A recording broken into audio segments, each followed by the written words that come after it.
Hello students, I am Professor Neeta Fulchand Gaikwad. Welcome in our free education channel English Master. Dear students, today we are going to learn class 6 science textbook series lesson number 3, diversity in living things and their classification. This is the lengthy lecture, so I have divided this lesson into two parts. Let's learn the part 1 with full explanation in Hindi. Thanks a lot for your love and support to our English Master channel. Keep supporting and do like, share, subscribe our channel. So, what is the meaning of diversity in living things and the classification? The meaning of this in Hindi is सजीवों की विविधता और वर्गीकरण. Diversity यानी कि जो विविधता है, classification का मतलब होता है वर्गीकरण. सजीवों की विविधता और वर्गीकरण आज हम पढ़ेंगे. कैन यू रिकॉल यानी थोड़ा याद कीजिए. In which spheres of the earth do living thing exist, यानी कि सजीवों का अस्तित्व पृथ्वी के कौन कौन से मंडल से दिखाई देता है. The geographical conditions at different places on the earth are very different, यानी कि जो भौगोलिक परिस्थिति है पृथ्वी पर वो अलग अलग जगह पर भिन्न भिन्न प्रकार की हमें दिखाई देती है. We find that living things exist in all these diverse conditions, और इस हर एक परिस्थिति में हमें हर एक सजीव वहां पर दिखाई देते हैं जो वहां पर अभी रह रहे हैं. When we live in a certain place, जब हम किसी एक जगह पर रहते हैं, ठीक है, किसी एक स्थान पर होते हैं जहां पर हम रहते हैं, we adjust to the conditions there, so उसके माहौल के मुताबिक हम खुद को एडजस्ट कर लेते हैं.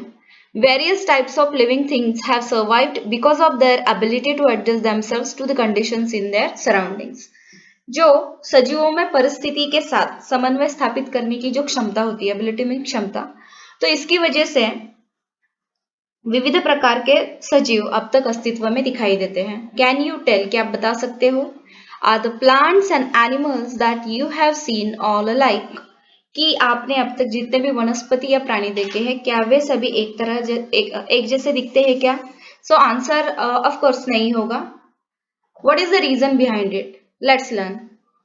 डाइवर्सिटी इन प्लांट्स, इसका मतलब है कि जो वनस्पतियों में जो विविधता है वो हम पहले पढ़ेंगे. Various types of plants are found in many places around us. हम जहाँ पे भी रहते हैं हमारे चारों ओर अनेक स्थानों पर भिन्न भिन्न प्रकार के हमें प्लांट्स यानी वनस्पतियां दिखती हैं. Some plants like grass are short while others are tall and have a canopy.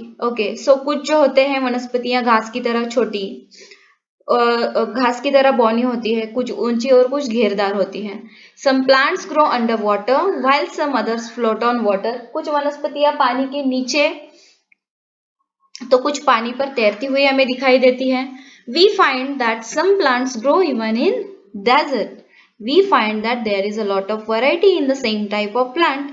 और देखिए मरुस्थल में भी कुछ वनस्पतियां उगती हुई दिखाई देती है. इतना ही नहीं, एक ही प्रकार के वनस्पति में भी हमें विविधता दिखाई देती है. फॉर एग्जाम्पल, उदाहरण के तौर पर, there are different varieties of rice और wheat, different types of roses and mangoes of different flavours. यानी कि देखिए राइस, चावल और गेहूं में अलग अलग प्रकार की आपको वैरायटी मिलती है. डिफरेंट टाइप्स ऑफ रोजेस, गुलाब में भी अलग अलग विविध प्रकार के गुलाब हमें दिखाई देते हैं. मैंगोज भी होते हैं अलग अलग प्रकार के. Some plants grow even without stems, leaves और रूट्स. और कुछ वनस्पति ऐसी होती है कि जिनको तने, पत्ते और जड़े इनकी जरूरत नहीं होती है. This are very different from ordinary plants, और ये सामान्य वनस्पतियों से कुछ अलग दिखते हैं. Let us study this diversity among plants. So आइए हम इन वनस्पतियों की विविधता का अभी अध्ययन करते हैं. Plants make their own food in sunlight. जैसे कि हमने पिछली कक्षा में पढ़ा है कि वनस्पतियां सूर्य प्रकाश की मदद से खुद का अन्न खुद बनाती है, स्वयं अपना भोजन वो तैयार करती है. Such plants are called autotrophic plants. और ऐसी वनस्पतियों को स्वयं पोषी वनस्पति कहते हैं. ऑटोट्रॉपिक प्लांट्स इट मीन्स स्वयं पोषी वनस्पति. फॉर एग्जाम्पल, उदाहरण के लिए, the hibiscus, pomegranate, periwinkle etcetera. Hibiscus यानी कि गुड़हल इसको हिंदी में बोलते हैं. पोमीग्रेनेट यानी अनार, पेरिविंकल यानी सदाबहार. Look at this periwinkle. Some plants like fungus, loranthus, dodder are used other plants for food and are said to be heterotropic plants. So, फफूंदी, बांदा, अमरबेल जैसी कुछ जो वनस्पतियां होती है वो भोजन के रूप में अन्य वनस्पतियों का उपयोग करती है, तो उन्हें हेटेरोट्रॉपिक प्लांट्स यानी कि परपोषी वनस्पति कहते हैं. Plants like the peach plant even consume insects. They are insectivorous. और जो घटपर्णी जैसे जो वनस्पति होते हैं वो कीटकभक्षी होते हैं, इसके लिए उन्हें क्या कहते हैं, इंसेक्टिवरस यानी कीटकभक्षी। This is the image number 3.1 method of nutrition in plants. यहाँ पर आपको वनस्पतियों की पोषण विधियां दिखाई देंगी। द स्ट्रक्चर ऑफ प्लांट, अभी पढ़ेंगे कि वनस्पति की रचना कैसे होती है। Plant structure can generally be divided into 2 parts. सामान्यतः वनस्पतियों की रचना दो भागों में होती है। The stem which grows above the ground and the root which grows below the ground surface. Stem यानी जमीन के ऊपर पाया जाने वाला तना तथा जमीन के नीचे पाई जाने वाली जड़ें। The root, stem and leaves are the main parts of plants. वनस्पतियों के मुख्य घटक है जड़ें, तना और पत्तियां। From time to time plants bear flowers for reproduction. परंतु समय समय पर पुनरुत्पादन के लिए इसमें फूल आते हैं। Flowers are transferred into fruits. उसके बाद ये जो फूल है ये फलों में रूपांतरित हो जाते हैं। Fruits have seeds. उसके बाद इन फलों से बीज प्राप्त होते हैं। Seeds give rise to new plants. और बीजों से नई वनस्पतियां तैयार होती हैं। Look at this image number 3.2 the structure of a plant. वनस्पति की रचना यहाँ पर देखिए। द फ्लावर, फ्लावर यानी क्या कि फूल। This is the most attractive part of a plant. यह वनस्पतियों का आकर्षक भाग है। It is connected to the stem by a stalk which may be long और शॉर्ट। यह लंबे अथवा छोटे डंठल द्वारा तने से जुड़ा होता है। A flower has a typical colour and shape. फूल में विशिष्ट रंग और आकार होते हैं। The flower is an important means of reproduction. और पुनरुत्पादन का फूल यह एक महत्वपूर्ण अवयव है। द स्टेम, स्टेम यानी कि तना। The height, shape and size of a plant depends upon the stem. वनस्पति की ऊंचाई तथा आकार तने पर निर्भर होती है। The stem carries out the functions of production, conduction and storage of food. तना भोजन के निर्माण, भोजन वहन और भोजन के संचय तथा कुछ वनस्पतियों में पुनरुत्पादन का भी कार्य करता है। In some plants, it has the function of reproduction, यानी पुनरुत्पादन का भी वो काम करता है stem. It gives support to other parts of the plant, और इसके व्यतिरिक्त तना वनस्पति के अन्य भागों को आधार देता है। The leaf, leaf यानी पत्ता या फिर पत्ती। The leaf is a flat, ये फैली हुई होती है पत्तियां। It plays an important role in the production, भोजन के निर्माण में, production of food। भोजन के निर्माण में इसकी महत्वपूर्ण भूमिका होती है। Leaves are mainly of 2 types, पत्तियां दो प्रकार की होती है, सिंपल एंड कंपाउंड लीव्स यानी कि सरल और संयुक्त पत्तियां। Look at here, simple leaf यानी कि जो सरल पत्ती होती है, एग्जांपल हिबिस्कस, गुड़हल की जो पत्ती होती है we called it simple leaf यानी कि सरल पत्ती। एंड लुक एट दिस, ये रोज की पत्ती है, कंपाउंड लीफ इसको कहते हैं यानी कि संयुक्त पत्ती। ओके। दी फ्रूट, फ्रूट यानी सबको पता है फल। फ्रूट्स हैव डिफरेंट शेप्स यानी कि फलों के अलग अलग आकार होते हैं। Fruits contain 1 or more seeds, और फलों में एक या एक से अधिक बीज होते हैं।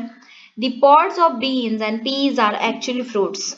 देखिए स्टूडेंट्स, सेम, मटर, सहीजन आदि फलों के ही उदाहरण है। द रूट, अभी रूट देखिए, रूट यानी कि जो जड़ होती है।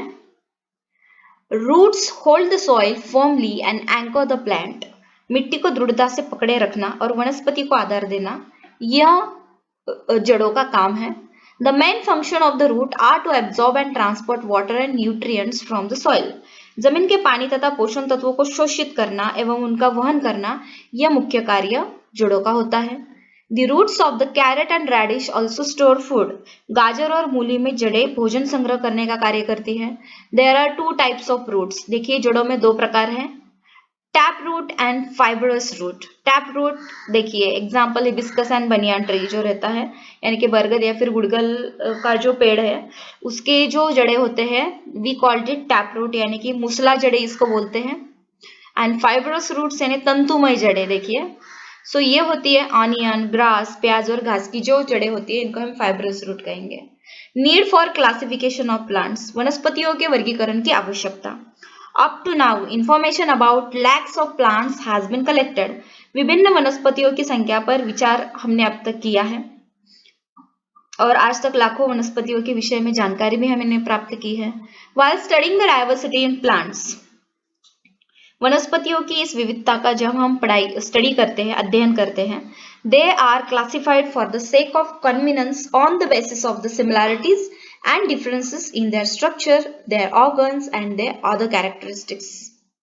और वनस्पतियों की इस विविधता का अध्ययन आसान बनाने के लिए उसकी जो रचना है, विभिन्न अवयव हैं तथा उनकी अन्य विशेषताओं में पाई जाने वाली समानता है या फिर जो अंतर है, इसके आधार पर इसका वर्गीकरण किया जाता है। द साइंटिस्ट, ये यहाँ पर देखिएगा, the scientist Carolus Linnaeus made the first scientific classification of plants. Initially, it was his method of classification that was used by all. Carolus Linnaeus नामक वैज्ञानिक द्वारा वनस्पतियों का सर्वप्रथम वैज्ञानिक ढंग से वर्गीकरण किया गया। उनके द्वारा की गई वर्गीकरण की जो एक प्रक्रिया थी, उसका प्रारंभ में यानी कि everywhere use this same process, observe and discuss. चलिए देखिए और निरीक्षण कीजिए और चर्चा कीजिए। Take a round through a garden और in your surroundings and list the plants that you see. आपके स्कूल या फिर आपके विद्यालय के या फिर आप जहाँ पर रहते हैं या फिर किसी बगीचे में आप थोड़ा सा घूमिए और वहां पर जो वनस्पति आपको दिखाई देती है उसकी एक लिस्ट आप बनाइए। Draw their pictures as well, और उनका आप पिक्चर भी ड्रॉ कीजिए। Draw a table as shown below and complete it on the basis of the information you gather. नीचे दी गई जो टेबल है, as like that आपको एक टेबल तैयार करना है और उन वनस्पतियों की, उन प्लांट्स की इंफॉर्मेशन आपको इसमें फिलअप करवानी है। Discuss it in the class, और आपकी क्लासरूम में आपको चर्चा करनी है। what is the information you need to complete in the table? That is name of the plant. पहले आ जाएगा वनस्पति का नाम। Where does the plant occur or grow? ये वनस्पति कहाँ पर पाई जाती है। नेचर ऑफ द स्टेम, अभी देखिए यहाँ पर नेचर ऑफ द स्टेम यानी तने का स्वरूप आपको लिखना है। सर्कमफ्रेंस, कलर, बार, हार्ड, सॉफ्ट एटसेट्रा। सर्कमफ्रेंस यानी घेरा, कलर यानी रंग, बार यानी छाल, एंड हार्ड और सॉफ्ट या फिर वो कठोर या नरम है। ये जो उसके गुण है वो आपको यहाँ पर लिखने हैं। Height, short, medium, very tall etcetera. जो प्लांट है उसकी हाइट कैसी है? शॉर्ट, छोटा, वो पेड़ छोटा है, मीडियम मध्यम है, या फिर वो वेरी टॉल ऊंचा है। ब्रांचेस यानी कि जो उसकी डालियां है।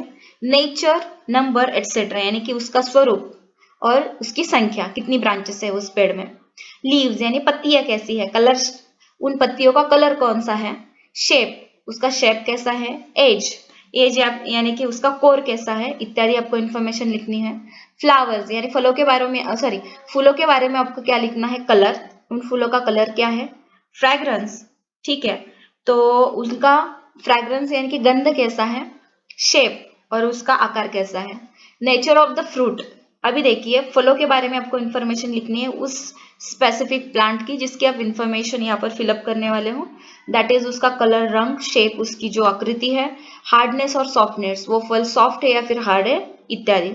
Uses, which part is used, और उस वनस्पति का कौन सा पार्ट यूज किया गया है यानी फिर यूज कर सकते हैं, ये आपको यहाँ पर लिखना है। ठीक है, तो complete the table as your own. Just आप समझ लीजिए आपका होमवर्क है, and once you complete it then you can show this chart or table to your teacher and discuss with your friends. Let's learn the next thing, that is image number 3.3, diversity in plants. अभी यहाँ पर देखेंगे हम वनस्पतियों में विविधता। Classification of plants, यहाँ पर अभी वनस्पतियों का वर्गीकरण करेंगे। We can easily notice the differences in the shape and height of the plants in our surroundings. आसपास की वनस्पतियों में आकार तथा ऊंचाई में होने वाला अंतर हमें तुरंत दिखाई देता है। It is easy to classify the plants on the basis of the observation, और इस आधार पर हम वनस्पतियों का सहजता से वर्गीकरण कर सकते हैं। कैन यू टेल, क्या आप बता सकते हैं, what are the similarities between a mango, a banyan and a tamarind tree. Mango यानी आम का पेड़, बनियान यानी कि बरगद का पेड़, और टैमरिन ट्री यानी कि इमली का पेड़। सो आपको इसमें क्या समानता दिखाई देती है। ट्रीज देखेंगे अभी, यानी कि वृक्ष। सम प्लांट्स ग्रो टॉल, कुछ पौधे ऊंचा बढ़ते हैं। देयर स्टेम और trunk is hard and strong. There stem यानी कि उनकी जो तने होते हैं, और ट्रंक या फिर उनके तने ठोस तथा मजबूत होते हैं। They have branches at some height above the ground, जमीन से कुछ ऊंचाई पर उनके ब्रांचेस यानी कि उनकी डालियां निकलती है। They bear flowers and fruits for many years, और इनमें कई वर्षों तक फूल तथा फल आते हैं। Such plants are called trees, और ऐसी वनस्पतियों को वृक्ष कहा जाता है। Trees are tall, big and perennial. Example, trees are tall, big and perennial. They live for many years. ऐसे वनस्पतियों को वृक्ष कहते हैं। वृक्ष ऊंचे आकार में बड़े तथा बहुवर्षीय होते हैं।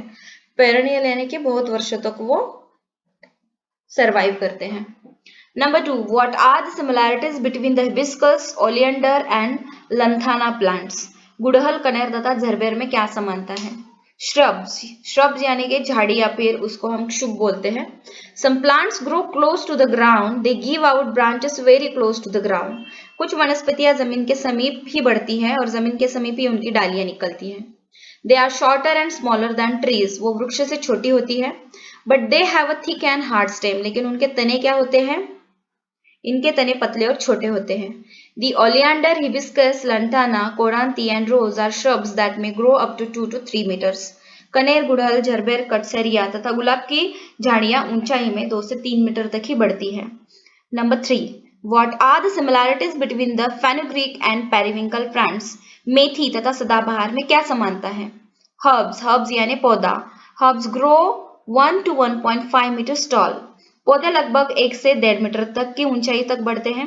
The stems of the herbs are green and quite flexible as compared to those of trees and bushes. पौधे के तने वृक्ष तथा झाड़ियों की तुलना में बहुत ही लचीले तथा हरे होते हैं। Herbs may live for a few months or up to 2 years. पौधे कुछ महीने से लेकर 2 वर्षों तक जीवित रहते हैं। According to the size and height of their stems, plants can be classified into 3 types: trees, shrubs and herbs. तने का आकार तथा ऊंचाई के अनुसार वनस्पतियां 3 प्रकार की होती हैं: वृक्ष, झाड़ी और पौधा। स्टूडेंट्स, आई होप कि पार्ट 1 आपको अच्छे से समझ में आया है। जल्दी ही पढ़ेंगे पार्ट 2 एंड सारे लेक्चर्स देखने के लिए डिस्क्रिप्शन में जो प्लेलिस्ट की लिंक है उस पर जाइएगा। एज लाइक दैट मैंने इंग्लिश टेक्स्ट बुक सीरीज भी प्लेलिस्ट भी अपलोड कर दी है। जल्दी मिलते हैं नेक्स्ट लेक्चर में। तब तक के लिए take care of yourself, family and friends. Thank you so much and bye bye.